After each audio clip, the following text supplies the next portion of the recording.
Hi friends, welcome to our channel. మీరు మన ఛానల్ని సబ్స్క్రైబ్ చేయకపోతే వెంటనే శ్రీజ థాట్స్ని సబ్స్క్రైబ్ చేసుకోండి. అందరికీ నూతన సంవత్సర శుభాకాంక్షలు.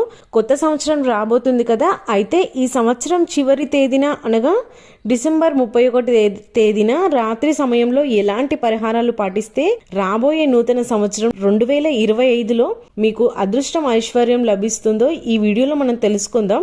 ముందుగా ఈ వీడియోకి ఒక లైక్ కొట్టి మన ఛానల్ని సబ్స్క్రైబ్ చేయడం మాత్రం మర్చిపోకండి.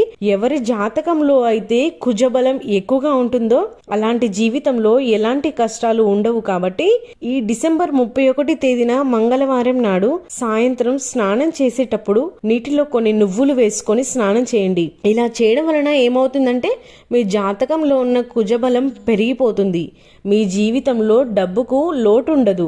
ఎవరికైతే సొంతింటి కళ ఉంటుందో, అలాగే స్థలాలు కొనాలని, అలాగే పొలాలు కొనాలని ఆశ ఉంటుందో అలాంటి వారు ఈ డిసెంబర్ 31న మంగళవారం నాడు 1 కేజీ ఎర్ర కందిపప్పును బ్రాహ్మణులకు దానం ఇవ్వండి. ఇలా చేయడం వలన 2025 సంవత్సరంలో మీ సొంతింటి కళ ఖచ్చితంగా నెరవేరుతుంది. మీ భూములు కొనే అవకాశాలు ఉంటాయి. మరి ముఖ్యంగా డిసెంబర్ 31న అర్ధరాత్రి సమయంలో సరిగ్గా 12 గంటలకు మీ పూజ గదిలో ఒక దీపం వెలిగించండి. పాత సంవత్సరంలో ఉన్న మీ సమస్యలకు ముగింపు చెబుతూ కొత్త సంవత్సరానికి స్వాగతం చెప్పండి. నువ్వుల నూనెతో కానీ ఆవు నెయ్యితో కానీ ఈ పూజ గదిలో దీపం వెలిగించవచ్చు. అయితే ఇలా పూజ గదిలో దీపం వెలిగించేటప్పుడు ఇప్ప నూనెలో దీపం వెలిగించిన వారికి కొత్త సంవత్సరం 2025లో కుబేరుని అనుగ్రహంతో బంగార యోగం కలిసి వస్తుందట.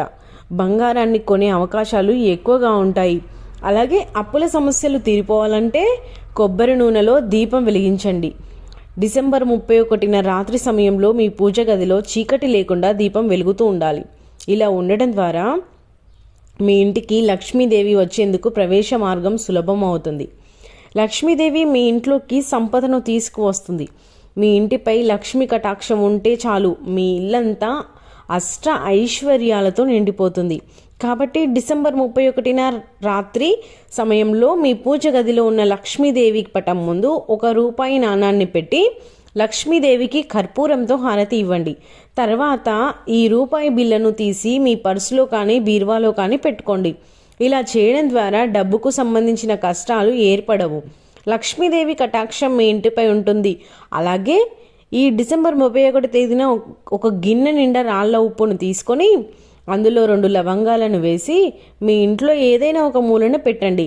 ఇలా చేయడం వలన మీ ఇంట్లో ఉన్న దరిద్ర దేవత బయటకు వెళ్ళిపోయి లక్ష్మీదేవి మీ ఇంట్లో తాండవిస్తుంది. సంపదలకు దేవత అయిన మహాలక్ష్మీదేవి క్షీరసాగరం నుండి ఉద్భవిస్తుంది. కాబట్టి సముద్రంలో దొరికే రాళ్ల ఉప్పు అంటే లక్ష్మీదేవికి చాలా ఇష్టం. కాబట్టి మంగళవారం రోజున కొంచెం రాళ్ల ఉప్పును తీసుకొని ఒక ఎరుపు రంగు వస్త్రంలో మూట కట్టి మీ ఇంటి గుమ్మం ముందు వేలాడదీయండి. ఇలా చేయడం వలన మీ కష్టాలన్నీ వెంటనే తీరిపోతాయి. ఈరోజు రాత్రి మంగళవారం కాబట్టి మంచి శుభదినంలో వచ్చింది ఈ డిసెంబర్ 31 తేదీ. ఖచ్చితంగా అందరూ ఈ విధంగా చేయండి. 2025 సంవత్సరంలోని మీ ఇంటికి పట్టిందల్లా బంగారం అవుతుంది. డిసెంబర్ 31న మంగళవారం వచ్చింది కాబట్టి మంగళవారం రోజున ఎవరికి డబ్బులు అప్పుగా ఇవ్వకండి. ఎవరికైనా డబ్బులు ఇస్తే మాత్రం అవి తిరిగి రావడం చాలా కష్టంగా మారుతుంది. అలాగే మంగళవారం నాడు అప్పులు చేయకండి. దీనివలన లక్ష్మీదేవి ఆగ్రహానికి గురవుతుంది. 2025న నూతన సంవత్సరం రాకముందే ఇంట్లో ఉన్న బూజును మొత్తం దులిపేసి మీ ఇల్లంతా శుభ్రం చేసుకొని ఇల్లు మొత్తం సాంబ్రాణి ధూపం వేయండి. ఇది మీ ఇంట్లో ఆనందాన్ని తీసుకొస్తుంది. మీ ఇంట్లో ఉన్న చెడు శక్తులన్నీ తొలగిపోతాయి. తద్వారా నూతన సంవత్సరం బాగా కలిసి వస్తుంది.